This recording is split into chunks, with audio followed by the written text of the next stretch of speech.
You know what? I think you're going to live. Oh, that's good news. Oh, hi. I'm Melinda Lagos, editor-in-chief of ASI's Magazines, and I'm here with Andy Cohn, editor of Counselor Magazine. And Andy Cohn is here to give us today a sneak peek at the Counselor July State of the Industry issue. Andy, tell us some of your findings. I noticed we're here in a hospital today. We are here in a hospital. Why do you think that is? I think because healthcare is a major market for advertising specialty distributors. This is right. In fact, the healthcare and medical market is the #2 market. It accounts for about 10%, a little more than 10% of the overall industry's revenues. So that's a good chunk of change that distributors are getting. And I understand that even in this economy, that market is going up in terms of sales. It is. It's grown. We've seen some shifting of markets. Sure. So it's grown from about 8% to more than 10%.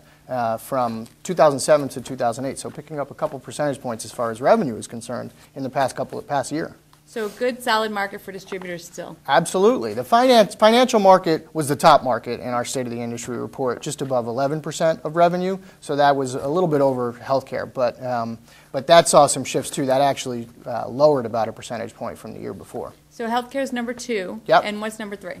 #3 is the education market. Obviously, schools and universities are huge buyers of promotional products, so that comes in at a little more than 8.5% of overall industry revenue. So that's a significant portion that distributors are getting, obviously, between university clients and glee clubs and everything having to do with schools.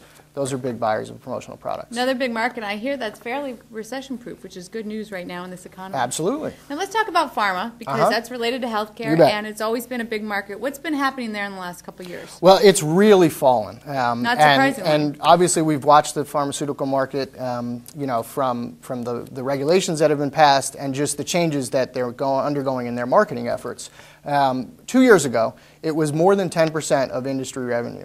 Now it's less than 5%, and it's fallen to number 11 as far as the markets are concerned. So it's not even in the top 10 anymore, when just 2 years ago it was within the top 5. So it's really fallen off, and obviously distributors have felt some of the pinch of that, but they're obviously spreading out the revenue a little bit more as the healthcare market has improved. Sure. Now, despite the regulations, there is money to be made in pharma still. There definitely is.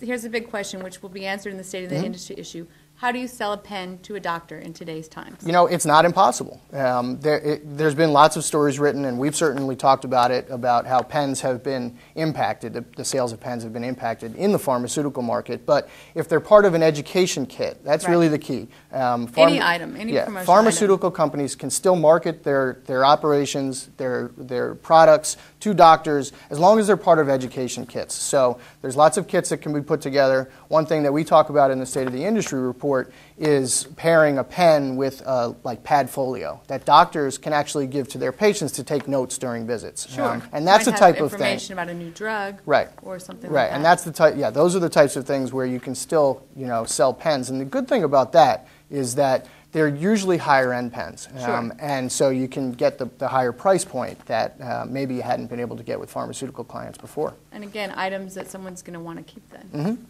No doubt. Great. Well, great information today from Andy Cohn. You got it. Pager Dr. Cohn, you are stuck. You've got to go. It looks like I got to go. Thank you very much. Thanks for watching, and be sure to check out the State of the Industry issue in mid-July.